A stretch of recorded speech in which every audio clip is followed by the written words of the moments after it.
देखिए बेटे, हमसे क्या कह रहा है, power set of A is equal to power set of B, show that A is equal to B. थोड़ा सा सुन लीजिए, अगर आपको दो सेट्स को इक्वल शो करना है, ए इज इक्वल टू बी, तो आपको ये शो करना पड़ेगा जो भी एलिमेंट्स यहाँ हैं ए में, वही एलिमेंट्स बी में होने चाहिए सेम, तब वो दोनों इक्वल होते हैं। तो सेम एलिमेंट्स का क्या मतलब है, आपको शो करना पड़ेगा A is subset of B, A is subset of B. A subset of B का मतलब है ए के एलिमेंट्स बी में है, और इसका रिवर्स भी शो करिए, B is the subset of A. तो आपको शो करना पड़ेगा बी के एलिमेंट्स ए में है, तो जो एलिमेंट्स ए में है वही बी में है, जो एलिमेंट्स बी में है वही ए में है, तब हम कहेंगे A is equal to B. Process समझ में आ गया, how to prove two sets are equal? Yes sir. ठीक है, बट अब जरा इस प्रोसेस को डिवाइड करिए टू पार्ट्स में। अभी जो मैंने बताया था, how to prove a set is the subset of another set, A subset of B को कैसे प्रूव करोगे? ये जो हमारे पास है ए सबसेट बी, अभी हमने ऊपर प्रूव किया था, इसको कैसे प्रूव करते हैं? इसको प्रूव करते हैं कि अगर कोई एलिमेंट ए में है तो वही एलिमेंट बी में होना चाहिए, तब आप कहोगे ए सबसेट ऑफ बी। यस और नो? आप जब तो कहोगे ना ए के एलिमेंट सारे किस में होने चाहिए,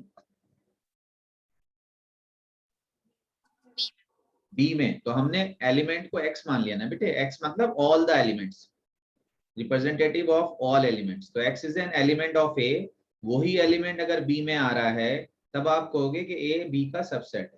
इसी तरह से अब आपको क्या करना, बी को सबसेट शो करना है ए का।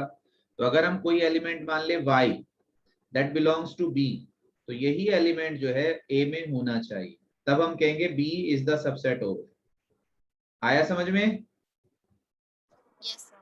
a b का सबसेट है, b a का सबसेट है। तो ये हम प्रोसेस कैसे करेंगे वो देख लो जरा, रहेगा डेफिनेशन पे बेस्ड बच्चे। अगर हमें डेफिनेशन याद है तो हम कोशिश करेंगे कि हम कर सकें। एक प्रोसेस करना है, दूसरा उसका सेम आ जाएगा, तो उसमें तो लिखने में कोई परेशानी नहीं है। हम कहां से स्टार्ट कर रहे हैं, ध्यान से देख लीजिए। हमने यहां से किया, let x belongs to a। हमें शो करना है बेटे a is equal to b, तो हम पहले शो करेंगे a is the subset of b, फिर हम शो करेंगे b is the subset of a। तो हमने क्या कहा कि एक एलिमेंट है जो a में है। यस, अब जरा ध्यान से सुनना, अगर मैं x के ऊपर ब्रेसेस लगा दूं तो ये क्या बन जाएगा? एलिमेंट। एलिमेंट तो बेटे विदाउट ब्रेसेस होता है, वो तो x था, अब हमने ब्रेसेस लगा दिए तो अब क्या बन गया? ये सेट बन गया। ठीक है, पार्ट बन गया ऑफ ए का, तो इसे हम कह सकते हैं सबसेट। तो सबसेट ऑफ ए, यस और नो? Yes sir. जो एलिमेंट ए में है अगर उसको ब्रैकेट में रख दोगे तो वो सबसेट बन जाएगा। शायद मैंने ऊपर शो भी किया था, ये मैंने किया था कि भाई हमारे पास एक सेट है 1 2, तो 1 इसका एलिमेंट है, 1 के ऊपर ब्रेसेस लगाए तो वो हमारा सबसेट बन गया, और जितने भी सबसेट होंगे वो उसके पावर सेट में होंगे। यस और नो? ठीक यस है, सर। तो यहाँ देखो जरा ध्यान से, अगर हमने x के ऊपर ब्रेसेस लगा दिए तो अब ये बन गया सबसेट, और जितने भी सबसेट होंगे बच्चे वो सारे के सारे पावर सेट में होंगे। यस और नो? Yes sir. ठीक है, लेकिन प्लीज ध्यान से देखो, आपको गिवन है बेटे power set a is equal to power set of b। Yes और no?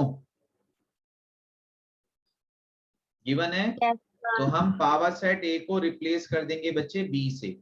So now we can write x belongs to power set of b। ठीक है, यहाँ मेंशन कर दीजिए power set of a is equal to power set of b। बताओ यहाँ तक पहुंच गए क्या आप? Yes sir. ठीक है, अब रिवर्स करना शुरू कर दीजिए। जितने भी एलिमेंट्स पावर सेट में होते हैं बच्चे, वो सब के सब सबसेट होते हैं उस सेट के। यस और नो?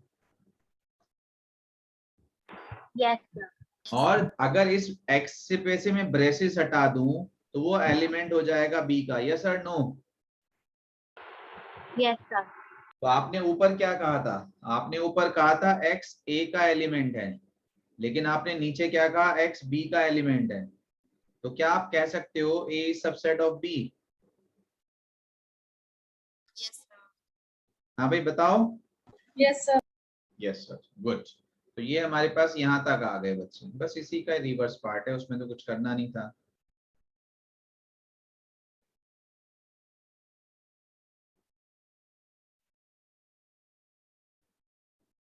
अब यहाँ से हम स्टार्ट करेंगे, ये हमारे पास हो गया 1। ध्यान से देख लीजिए, बिल्कुल सेम है। नाउ हमने सपोज किया y belongs to b, y belong कर रहा है तो ब्रेसेस लगा दो, तो ये हो जाएगा सबसेट ऑफ b। सारे सबसेट जो हैं पावर सेट में होते हैं, पावर सेट b जो है बच्चे वो a के इक्वल है। तो अगर ये पावर सेट में है तो फिर ये सबसेट है a का, ब्रेसेस हटाएंगे तो ये एलिमेंट हो जाएगा a का। यहाँ हमने कहा y बिलोंग्स टू b, यहाँ हम कह रहे हैं y बिलोंग्स टू a, तो हमारे पास क्या हो जाएगा बच्चे, तो हम ये कह देंगे कि b is the subset of a। तो ये हमारे पास हो जाएगा 2। तो फ्रॉम 1 and 2 आप क्या कह दोगे, a is equal to b। बताओ समझ में आए क्या बात? Yes, sir. आया सर कुछ समझ में? तो ये हमारे पास क्वेश्चंस हैं जो प्योर डेफिनेशन बेस्ड हैं। अब चलो एक इजी क्वेश्चन लेते हैं, थोड़ा सा दिमाग गर्म हो गया होगा आप सब बच्चों का, है भाई दिमाग गर्म हो गया? No, sir. नहीं, धीरे से दिमाग ही तो यूज हो रहा है, जो कभी कभी यूज होता है भाई। चलो एक इजी क्वेश्चन लेते हैं, नोट वोट कर रहे हो आप लोग? नहीं Yes, sir. कर रहे हो?